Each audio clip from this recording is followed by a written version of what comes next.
자, 15절 봅시다. 그러므로 너희가 선지자 다니엘이 말한 바 멸망에 가증한 것이 거룩한 곳에 선 것을 보거든. 자, 15절 드디어 여기 다니엘이라는 말이 하나 나오네. 선지자 다니엘이 뭘 또 예언을 하나 한 게 있네. 멸망에 가증한 것이, 성경에는 교역그래서 밑에 보니까 다니엘서 9장 27하고 11장 31절하고 12장 11절 뭐 이렇게 나와 있네. 그럼 또 뭐 한번 읽어봐야 돼. 자, 이거 안 하려고 그랬는데 여기 어차피 나오니까 쭉 읽어봐야 되는데. 하여튼 25절부터 한번 읽어봅시다. 71회에 대해서 얘기가 나와요. 자, 25절부터. 그러므로 너는 깨달아 알지니라. 환상을 이제 다니엘이 본 거야. 근데 그걸 이제 그 천사가 와서 해석해 주는 거예요. 예루살렘을 이제 새로 중건하라는 영이 날 때부터 기름 부음을 받은 자 곧 왕이 일어나기까지 7이레와, 여기서 이레는 7이에요. 7. 근데 연으로 계산합니다. 여기서는. 그러면 7이레와, 7이레면 몇 년이냐? 77이 49예요. 오케이. 그러니까 지금 다니엘은 어디에 있는 사람이냐면 바벨론에 있는 사람이 아직 안 돌아온 거예요. 바벨론에 있는데 하느님한테 기도하면서 이런 환상을 봤고, 그걸 이제 천사가 해석해 주는 내용이에요. 너는 깨달아 알지니라. 예루살렘을 중건하라는 영이 날 때부터 기름 부음을 받은 자 곧 왕이 일어나기까지. 여기서 기름 부음을 받은 자 곧 왕이 일어나기까지를 예수님이 오시는 걸로 우리가 보통 보거든요. 그러니까 예수님이 이제 올 날이 어느 정도 다니엘서에서 환상으로 그 당시에 알려져 있다는 거예요. 근데 예수님이 올 때까지가 얼마 기간이 걸리냐면 7이레와 62이레, 또 합하면은 69이레가 지나면 기름 부은 자가 온다는 거예요. 그 동안에 성이 중건되어 광장과 거리가 세워질 것이며 62이레 후에 기름 부은 자가 끊어져 없어질, 이건 예수의 죽음을 얘기하는 거예요. 기름 부은 자가 죽어. 기름 부은 자가 끊어져 없어질 것이며 장착, 그 다음에 누가 오냐면 장착 한 왕의 백성이 와서, 예수가 죽은 다음에 누가 와? 한 왕. 이건 예수를 얘기하는 게 아니라 어떤 다른 통치자가 와서 그 성읍과 성소를 무너뜨리려니와 예루살렘에 웬 이상한 왕이 하나 와서 다 때려부실 거라는 거죠. 그의 마지막은 홍수에 휩쓸림 같은 것이며 또 끝까지 전쟁이 있으리니 황폐할 것이 작정되었느니라. 작정되었다는 건 계획이 이미 되었다는 거죠. 그가 장차 많은 사람들과 더불어 한 이레 동안, 한 이레는 7년이에요. 한 이레 동안 언약을 굳게 맺고, 그가 그 이레의 절반에, 그러니까 3년 반이에요. 이레의 반. 뒤쪽 3년 반에는 제사와 예물을 금지할 것이며 또 포악하여 가증한 것이 날개를 의지하여 설 것이며 이미 정한 종말까지 진노가 황폐하게 하는 자에게 쏟아지니라 하였느니라. 11장 31절에 보면 이런 말이 있어요. 군대는 그의 편에 서서, 군대는 말이 나와. 군대는 그의 편에 서서 성소 곧 견고한 곳을 더럽히며 매일 드리는 제사를 폐하며 멸망하게, 여기 뭐가 나와요? 멸망하게 하는 가증한 것이라는 게 나오죠? 멸망하는 가증한 것이 11장 31절에 나오고요. 그 다음에 12장 11절 보시면 매일 드리는 제사를 피하여 멸망하게 할 가증한 것을 세울 때부터 1290일을 지낼 것이요. 다니엘서에서 이제 이런 게 나오는 거예요. 근데 특히 멸망에 가증한 것이라는 게 어디 나와? 11장 31절에 보면은 멸망하게 하는 가증한 것들을 세울 것이면 이런 말이 나오죠. 자, 그럼 예수님이 왜 이 점을 따가지고 그러므로 너희가 선지자 다니엘이 말한 바 멸망에 가증한 것이 거룩한 곳에서 서는 걸 보거든. 그러면서 가래 열고 읽을 자는 깨달을진저. 이건 아마 마태가 그냥 추가로 자기 의견을 쓴 것이냐 또 아니냐 가지고도 말이 많으니까 뭐 중요한 게 아니고. 자, 그러면 지금 다니엘서에서 보는 이 성전의 가증한 것이 뭐냐, 이게 대개 학자들은 뭐라고 하냐, 이게 바로 그 얘기를 하는 거예요. 로마의 공격에 의해서 성전이 파괴되는 사건이다. 아까 얘기했죠? AD 70년 사건이다. 그렇게 본다는 거예요. 이때 성전을 다 파괴하고 와가지고 로마 군대의 휘장이 독수리 문양이라네. 그거랑 이제 성전에 딱 꽂혀 있는 거예요. 그렇게 놓고 거기에다가 이제 우상 신상을 세우고 거기다 이제 돼지 피로 제사 예배를 드리는 일이 벌어졌다는 거예요. 근데 이게 돼지는 유대인들은 돼지를 아주 금기시하는데 로마나 이런 데서는 돼지라는 동물이 굉장히 부의 상징이기 때문에 그런 걸 주로 이제 자기들 신한테 이제 바치는 그런 이제 풍습들이 많이 다른 지역에서는 있는 거죠. 그래서 이제 이러한 일들이 벌어지는데, 그래서 여기서 뭐냐면 예수님이 말씀하시는 게, 자, 이런 일들이 다니엘이 예언을 했는데 이런 일들이 일어날 거다. 그럼 이거는 뭘 뜻하는 거야? AD 70년에 일어날 이 일을 다니엘서를 갖다가 인용해가지고 예수님이 예언하신 거로 봐야 된다, 이런 얘기예요. 그런데 봐, 앞에서 6가지 징조는 무슨 징조라고 그랬어요? 종말의 징조라고 했잖아. 종말에서도 갑자기 뭘로 가, 지금 또?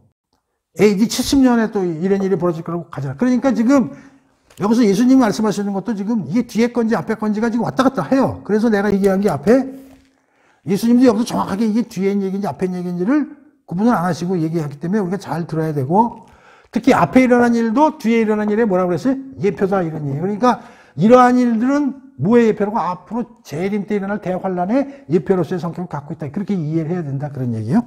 그래서 여기서 다니엘의 예언된 환상에 대한 예언을 예수님이 끌어다가 이렇게 설명하신 거예요. 그러니까 니들 너 참 성전 언제 뽀개지냐고 얘기했는데 그거 곧 일어난다, 이런 얘기를 하시는 거죠. 그때에 유대에 있는 자들은 산으로 도망칠지어다. 근데 이때 어마어마한 일이 벌어져. 니들한테 한 번도 겪어보지 않은 대환란이 일어날 거든. 그러니까 어떻게 돼? 뒤도 돌아보지 말고 도망가라, 이런 얘기요. 여차식하고 민적거리다가는 다 죽는다, 이런 얘기지. 지붕 위에 있는 자는 집 안에 있는 물건을 가지러 내려가지 말 것이며, 그 돈 있는 거 좀 가지고 와야 된다고 그 1층에 내려가는 순간에 니들 죽는다. 밭에 있는 자는 겉옷을 가지러 뒤도 돌이키지 말지어다. 그날에는 아이 벤 자들과 젖 먹이는 자들에게 화가 있으리였다. 아이 벤 자들하고 젖 먹이는 자들이 도망가려면 걔네들이 걸치작스럽게 되는 거잖아, 그쵸? 그것도 임산부는 힘들잖아. 도망가려면 배도 부르고. 너희가 도망하는 일이 겨울에나 안식일에 되지 않도록 기도하라. 겨울에 이런 일 벌어지면 힘들잖아. 겨울에 그 추운데 어떻게 도망가냐? 그리고 안식일에는 안식일 지키려고 하면 움직이질 못하는데 또 안식일에 이런 일이 벌어지면 얼마나 곤혹스럽냐? 이게 무슨 말이에요? 이게 언제 일어날지 모르니까 단단히 준비하고, 하여튼 이런 멸망에 가증한 것이라는 것과 비슷한 일들이 벌어지면 뒤도 돌아보지 말고 튀어라, 이런 얘기죠. 얼마나 그 지독한 일이 벌어질지를 경고하시는 거죠. 27절. 이는 그때 큰 환란이 있겠습니다. 창세로부터 지금까지 이런 환란은 없었고, 이런 환란을 너희들이 겪어본 적이 없다니까. 그리고 앞으로도 없을 거야. 자, 그러면 이 말이 21절을 가만히 보면, 창세로부터 지금까지 이런 환란이 없었고 후에도 없으리라.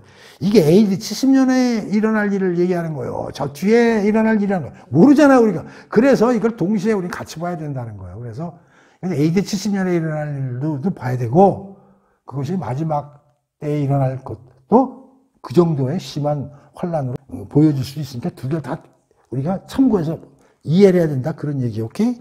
그날들을 감하지 아니하면 모든 육체가 구원을. 근데 그 워낙 환란이 세가지고 그런 것들에 대해서 누군가 와가지고 손을 안 보면 어떤 육체든지 구원을 얻지 못할 것이나, 그러나 택하신 자들을 위하여 그날들을 감하시니라. 이제 이 말이 좀 유양이 되죠? 내가 택한 사람들은 그 환란이 그렇게 강하지 않을 거다라는 얘기를 하는 거. 또 다시 얘기하면 무슨 말이 되냐면, 그 정도 되면 내가 내려가서 정리한다, 이런 뜻이 되는 거예요. 그때 사람이 너희에게 말하되 보라 그리스도가 여기 있다 혹은 저기 있다 하여도 믿지 마라. 근데 이 대환란 마지막에도 누가 설쳐? 지금 적그리스도하고 거짓 선지자들이 계속 설치는 거예요. 그때까지 믿어가지고 그나마 좀 앞으로 재림 때 하나님 나라 가야 되는데, 그거 마지막에 요것들도 털이하는 거야. 누가? 적그리스도 애들이, 거짓 선지자들이. 그때 와가지고 너희 꼬신다, 이런 얘기야. 거짓 그리스도들과 거짓 선지자들이 일어나 큰 표적과 기사를 보여 할 수만 있다면 택하신 자들도 미혹하리라. 그러니까 이 사탄 일당의 그 하는 일들은 자기들이 전멸당할 걸 아는 그 1초 전까지도 발악을 거야. 그러니까 여기 넘어가지 말라는 거지. 보라 내가 너희에게 미리 말하노라. 그러면 사람들이 너희에게 말하되 보라 그리스도가 광야에 있다 해도 나가지 말고 골방에 있다 해도 믿지 말라. 번개가 동편에 서서 서편까지 번쩍임과 같이 인자의 임함도 그러하리라. 죽음이 있는 곳에서는 독수리들이 모일 것이니라. 자, 여기까지 이제 예수님이 얘기를 하시죠. 15절부터 26절까지 핵심은 뭐예요? 그 환란이 극심하니 빨리 대피해야 된다. 어물쩡거리면 큰일 난다. 그런 얘기를 하고, 그런데 또 중요한 것은 마지막 때까지 거짓 선지자들의 공격이 있을 것인데 여기에 넘어가지 말라. 이제 이런 얘기를 하시는 거지. 그 다음에 27절을 이제 사람들이 조금 잘 어려워하는데, 자, 번개가 동편에서 나서 서편까지 번쩍임 같이 인자의 임함도 그러하니라. 이 재림을 얘기하는 거예요. 인자의 임함도 그러하니라. 예수님이 내려오시겠다는 거지. 왜? 이렇게 극심한 혼란이 있은다면 내가 내려와서 걔네들을 잠재우겠다, 그런 얘기지. 그 앞에 나오잖아요. 그날들을 감하지 아니하면 모든 육체가 구원을 얻지 못할 것이니 그러나 택한 자들을 위하여 그날들을 감하시리라. 그러니까 내려오시겠다는 얘기예요. 내려오시는데 어떻게 내려오시냐면 동편에서 번개가 서편까지 번쩍인 것 같이 인자의 임함도 그러하니라. 이게 무슨 말이야? 그러니까 번개가 번쩍하면 쫙 하면 동편에서 서편까지 쫙 번개가 친다는 거예요. 이게 뭐냐면 예수님이 내려오시는데, 재림을 해서 이 사건은 모든 사람이 모든 장소에서 전부 알아차릴 수 있다, 그런 얘기예요. 그러니까 예수님이 내려오시는 그 재림 사건은 어느 지역 사람만 알고 어떤 지역 사람은 모르고 뭐 시간차가 있고 그런 게 아니라 동시에 딱 내가 내려온 거는 누구도 인식할 수 있다, 그런 얘기고, 죽음이 있는 곳에는 독수리들이 모일 것이다. 이 얘기는 이것도 굉장히 해석이 어려운데, 죽음이 있는 곳에는 독수리들이 모일 것이다. 당연히 죽은 시체는 독수리들이 와서 먹으려고 오겠죠. 그래서 내가 내려오면서 결국 너희들을 괴롭힌, 우리 하나님의 백성들을 괴롭힌 안 믿는 사람들에 대해서는 몽졸히 심판을 받을 것이고 독수리들이 와가지고 시체를 완전히 따먹을 거다. 이제 이런 얘기를 하시는 거예요. 여기에 나온 내용이 시간적으로 순서대로 말씀하신 게 아니라는 걸 알아야 돼요. 시간적인 순서가 이제 오버래핑이 된다, 이런 얘기예요. 자, 그래서 여기에서 우리가 알 수 있는 큰 그림으로 7가지 원칙을 이제 학자들이 이제 이렇게 뽑아본 사람이 있어요. 내가 소개를 하면, 첫째, 예수님의 재림은 언제 올지 모르잖아요. 그래서 오래 시간상 늦어질 수도 있으니 인내를 가지고 기다려야 된다. 언제 올지 모르죠. 늦어질 수도 있어요. 근데 이걸 가지고 못 참아가지고 시한부 종말론 해가지고 뭐 계속 뭐 언제 온다 이렇게 떠드는 사람들, 전혀 틀린 얘기죠. 그래서 이제 이런 거 관련해서는 24장 36절, 그 다음에 25장 19절, 이거 참고기절입니다. 자, 그 다음에 두 번째는 예수님의 재림은 갑작스럽고 예상치 못하게 온다. 앞에서 이렇게 6가지는 징조고, 이건 이제 재림과 관련해가지고 예수님의 재림은 급박하게 오기 때문에 언제 올지 모르는 거죠. 세 번째, 예수님의 심판은 되돌릴 수 없다. 2번 다시 기회가 없다는 거예요. 이때까지 우리가 제대로 행실을 바라고 살아야지 다음에 찬스가 없다는 거예요. 예수님의 심판은 마지막 심판이시기 때문에 찬스가 없다는 거죠. 네 번째, 예수님이 다시 오시면 진실이 명백히 밝혀질 것이다. 여기서 누가 거짓 신도고 누가 거짓 선지자고 다 밝혀진다는 거예요. 속이지 못한다는 거죠. 5번째는 재림 때 각 사람은 각자 개인적인 책임을 질 것이다. 조금 있으면 찾아오겠지만 이 심판은 또 패밀리적으로 집단 심판, 우리 식구 5명인데 4명은 신실했으니까 나도 껴가지고 되지, 이런 게 아니라는 게, 각자가 한 일에 대해서 심판받는다, 그런 얘기예요. 자기의 믿음대로, 자기의 신앙대로 각자가. 그 다음에 신실한 자들은 기쁨의 미래를 맞이할 거다. 그 다음에 잃어버린 자들의 운명은 처참할 것이다. 처참하고 참혹할 것이다. 이게 이제 예수님의 재림과 관련해가지고, 재림은 오래 걸릴 거기 때문에 언제 올지 모르기 때문에 너무 안절부절할 필요가 없다. 그리고 갑작스럽게 예상치 못하게 온다. 그리고 이건 다시 되돌릴 수 없으니까 한 번에 모든 건 끝난다. 그리고 예수님 오시면 모든 진실이 가짜와 진짜가 완전히 밝혀진다. 그리고 심판은 각자가 한 일에 대해서 심판이 되는 거지, 어떠한 무슨 뭐 집단별로 이런 게 아니다. 그래가지고 이제 믿은 사람에게는 기쁨, 안 믿는 사람에게는 처참하고 참혹한 일들이 벌어질 거다. 이제 그런 얘기를 우리가 여기서 이제 볼 수 있는 거예요. 자, 그러면서 29절부터 한번 쭉 읽어봅시다. 그날 환난 후에 즉시 해가 어두워지며 달이 빛을 내지 아니하며 별들이 하늘에서 천체적인 어떤 변화가 일어나는 거예요. 하늘의 권능들이 흔들리더라. 야, 해달별이 그 움직이네.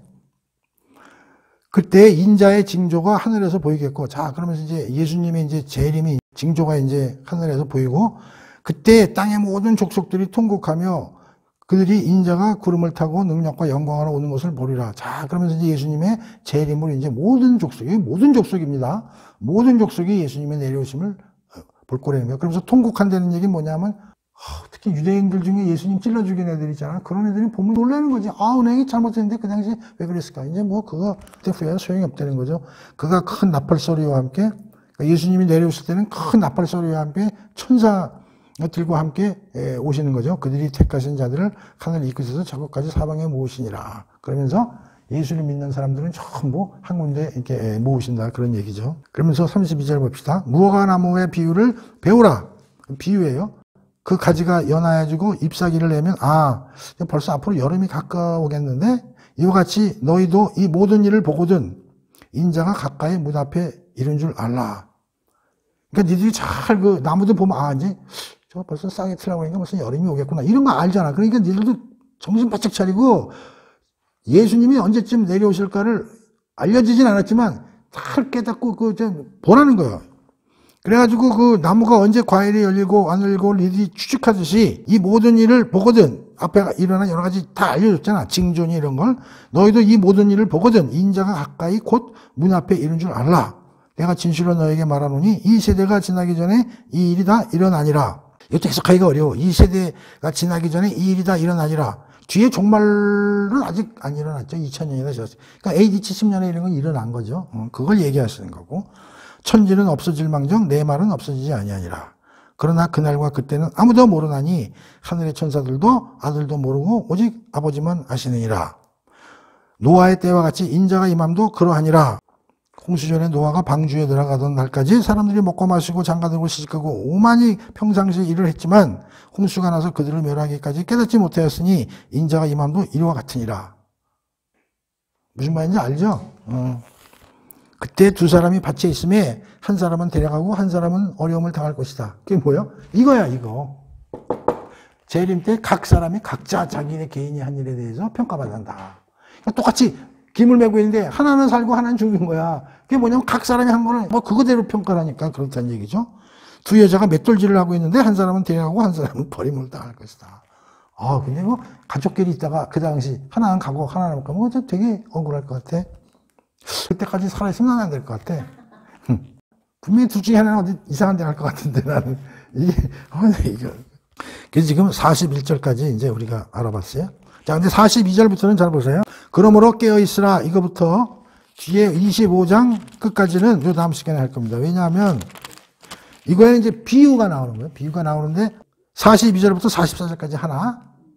밤도적 비유. 그 다음에 45절부터 52절까지 슬기로운 종 이야기가 나오고, 그 다음에 25장에 들어서 열처녀 비유가 나오고요.